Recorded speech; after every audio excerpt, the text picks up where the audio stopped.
देखिए पहले तो सरकार देखे ना, अगर सरकार नहीं कुछ करती तो आत्मरक्षा का अधिकार सबको है। फिर पहले तो मैं उत्तर प्रदेश के मुख्यमंत्री माननीय योगी जी से अनुरोध करना चाहता हूं कि वो देवबंद पर टैंक चलवाएं, और भारत के गृह मंत्री से अनुरोध करना चाहता हूं कि ऐसी विचारधाराओं को कुचल दें।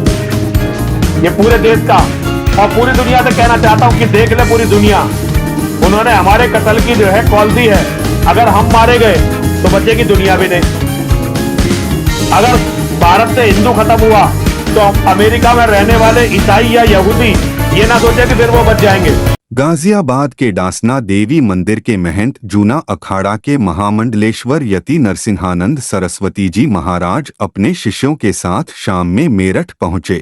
वहां उन्होंने एक प्रेस वार्ता की जिसमें नरसिंहानंद सरस्वती ने उत्तर प्रदेश के मुख्यमंत्री योगी आदित्यनाथ से दारुल उलूम देवबंद से जो गजवाए हिंद का फतवा जारी की गई है उस फतवे पर मांग करते हुए कहा है कि मुख्यमंत्री योगी आदित्यनाथ जी, आपके प्रदेश में आपकी सरकार होते हुए 100 करोड़ हिंदुओं के लिए इस देश में खुलेआम गजवाए हिंद जैसे कार्य का फतवा जारी किया जा रहा है। आप उन पर इस बार बुलडोजर नहीं टैंक का इस्तेमाल करके ऐसे लोगों को जवाब देने का कार्य करें। इस दौरान प्रेस वार्ता में सचिन सिरोही, ब्रह्मा सिंह, चैन सिंह बालियान, वेदांत अरोड़ा, चेतन त्यागी, भरत सिंह, डॉ योगेंद्र योगी, नीरज सिंह, प्रदीप गोस्वामी, विपुल एवं अन्य लोग उपस्थित रहे। चलिए देखते हैं कि नरसिंहानंद सरस्वती ने क्या कहा। महाराज मेरठ आए हैं, क्या है इतना बता देंगे? देखिए मैं अपने से, मेरा शेर है सचिन सिरोही और हमारे भाई हैं चहन सिंह बालियान जी। मैं इनसे मिलने के लिए मेरठ आया हूँ। अभी दारुल उलूम ने जो फतवा दिया है गजवाए हिंद का, उसके बारे में जो कुछ हिंदू जीवित हैं, क्योंकि ज़्यादा हिंदुओं को मैं जीवित नहीं मानता, लेकिन जो हिंदू जीवित है उनसे इसके बारे में बात करना बहुत जरूरी है। गजवाए हिंद का अर्थ है 100 करोड़ हिंदुओं के कत्ल का फतवा। पहली बार उनकी इतना हिम्मत हुई है कि वो 100 करोड़ के हिंदुओं, ये उनकी कॉन्सेप्ट तो मोहम्मद के समय से है कि वो गजवाए हिंद करेंगे, लेकिन पहली बार दारुल उलूम ने खुल के इसे स्वीकार करा है और मुसलमान अब कहने लगे हैं कि हमें गजवाए हिंद करना ही है। आप टीवी पर देख रहे होंगे तो वो बता रहे हैं कुछ लीपापोती तो कर रहे हैं, लेकिन वो ये मान गए हैं कि गजवाए हिंद उनकी कुरानिक कॉन्सेप्ट है, उनकी हदीसों से है। गजवाए हिंद का अर्थ है हिंदुस्तान को काफिरों से विहीन करना। और काफिर कौन है? वो हर व्यक्ति जो मोहम्मद को नहीं मानता काफिर है उनके हिसाब से। तो हमारे कत्ल का, एक तरह से हमारे कत्ल का फतवा, 100 करोड़ हिंदुओं के कत्ल का फतवा, हमारी महिलाओं के साथ बलात्कार करके उन्हें मंदिरों में बेचने का फतवा, हमारे सारे मंदिरों को, हमारे सारे पूजा स्थलों को तोड़ने का फतवा दारुल उलूम देवबंद ने दे दिया है। उन्होंने अपना काम कर दिया है। हमारा योगी जी से अनुरोध है कि योगी जी अब दारुल उलूम देवबंद पे बुलडोजर छोड़िए, टैंक चलवाइए। इस समय बुलडोजर से काम नहीं चलेगा। दारुल उलूम देवबंद और ऐसी सारी संस्थाओं पर जो गजवाए हिंद का सपना देख रही हैं, अब उन पर बुलडोजर चलाने से काम नहीं चलेगा। उन पर तो आर्मी के सबसे बड़े टैंक चलने चाहिए। और जिन्होंने खुल के 100 करोड़ हिंदुओं के कत्ल की धमकी दी है, उन पर इसी के अनुरूप कार्रवाई करनी चाहिए, ताकि कोई भी आंख फिर गजवाए हिंद का सपना ना देख सके। और अगर सरकार कुछ नहीं करती तो फिर मैं हिंदुओं से ये कहना चाहता हूं कि हिंदुओं या तो लड़ने के लिए तैयार हो या अपनी बहन बेटियों का बलात्कार देख के मरने के लिए तैयार हो। ये हिंदुओं की इच्छा है। अगर सरकार कुछ नहीं करती तो हिंदुओं को देखना कि हिंदू इसका विरोध करेंगे या ऐसे ही अपनी बहन बेटी मुसलमानों को देके मारे जाएंगे, जैसे कश्मीर में मारे गए, पाकिस्तान में, अफगानिस्तान में, सब जगह मारे गए। हिंदू अब वही रास्ता यहाँ के हिंदू चुनना चाहते हैं, ये उनकी मर्जी है। लेकिन मैं फिर भी जिनमें दम है, जिनके साथ मैं बैठा हुआ हूं, ऐसे सभी लोगों से अनुरोध करना चाहता हूं कि कुत्ते, बिल्ली और कीड़े मकोड़ों की मौत ना मरे, कम से कम प्रतिरोध तो करें, कम से कम विरोध तो दिखाएं। उन्होंने इतना बड़ा काम कर दिया और हिंदू समाज की तरफ से कोई मजबूत विरोध नहीं हो रहा। यह मेरी पीड़ा है और मैं सभी हिंदुओं से अनुरोध करना चाहता हूं कि अगर इसी तरह मुर्दों की तरह पड़े रहे तो वो दिन दूर नहीं जब वास्तव में गजवाए हिंद हो जाएगा।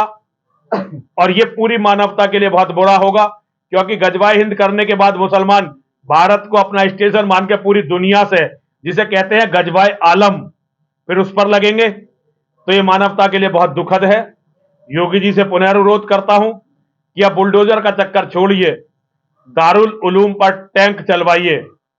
ये गजवाए हिंद क्या है? देखिए इसके लिए तो जी आपने कहा गजवाए आलम, थोड़ा इसको भी देखिए गजवाए हिंद का अर्थ जो इस्लामिक किताबों से है, ऐसी धरती जहां से कुफ्र को, बुत परस्ती को बिल्कुल समाप्त कर दिया जाएगा। यहां कोई काफिर नहीं छोड़ा जाएगा, कोई मुशरिक नहीं छोड़ा जाएगा, कोई बुत परस्त नहीं छोड़ा जाएगा।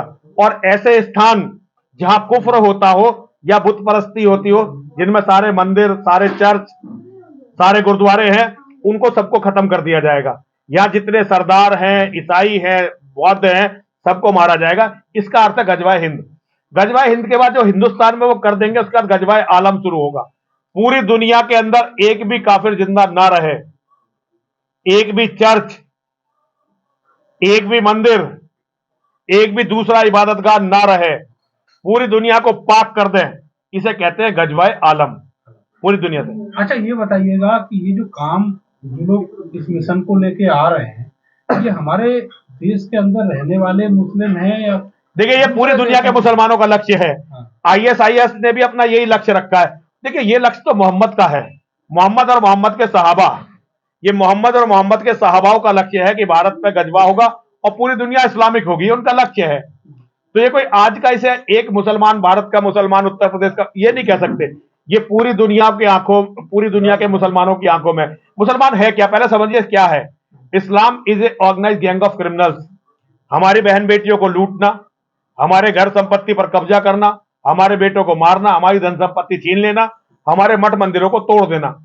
1400 साल से इस्लाम ने इसके अलावा कुछ नहीं किया है।